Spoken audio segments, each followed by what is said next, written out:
So, hello mga guys. Ito yung bagong bili kong mixer.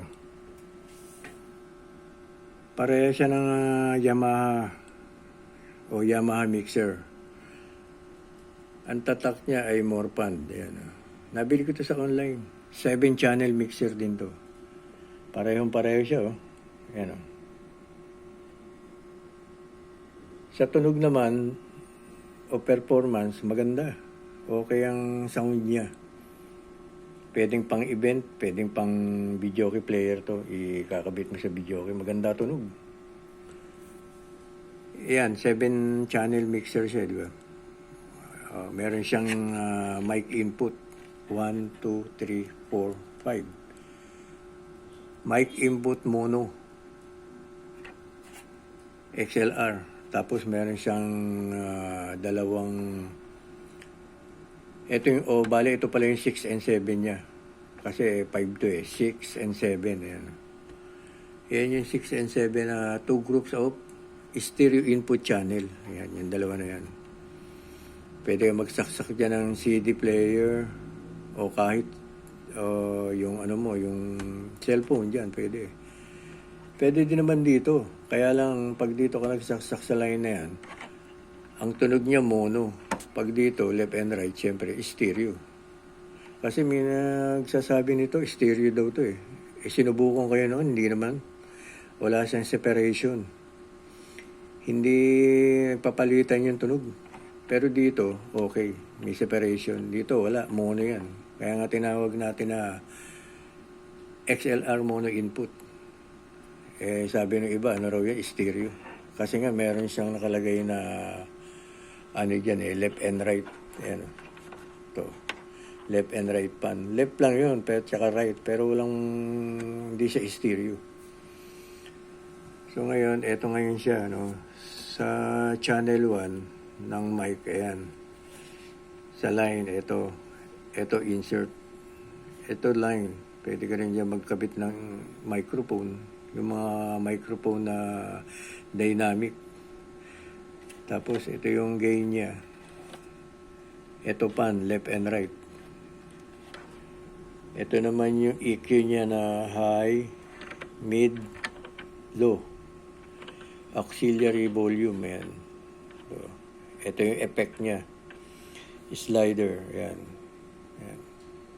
Maganda rin gamitin to. Smooth yung slider niya.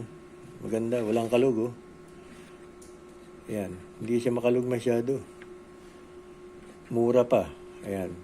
Kung ano yung function dito sa channel 1, ganun din dito sa channel 2, 3, 4, and 5. Tapos ayan, meron siyang main output ng RCA, right and left.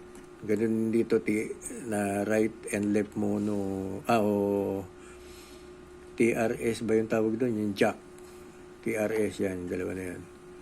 Ito yung phone niya. Ito yung sa effect. Ito naman ay yung auxiliary send. Ito yung volume nila. Ito yung sa auxiliary send. Pag magsasaksa ka dyan ng amplifier mono, naka-mono, pwede mong gawing sub yan eh.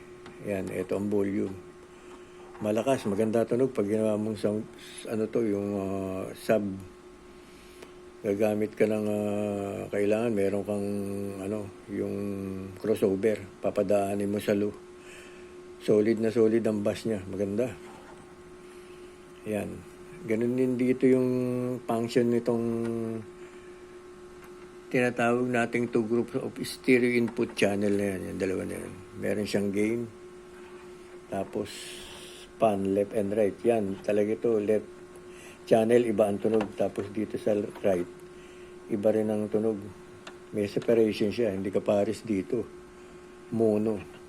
Kasi ito, individual siya, isang channel, tapos doon, right channel. Pwede magsaksak ng CD nga dyan tsaka cellphone. O kung ano man, kahit anong mga audio, pwede. Yan, meron din yung slider. Tapos, ito yung main volume niya. Ayan.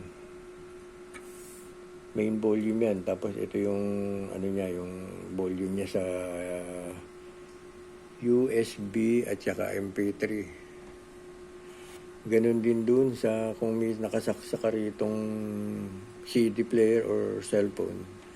Iisang volume yan, tatlo na yan. Kaya hindi pwedeng pagsabayan pag gumagamit ka ng USB. Kailangan naka-off yung ano mo rito, cellphone.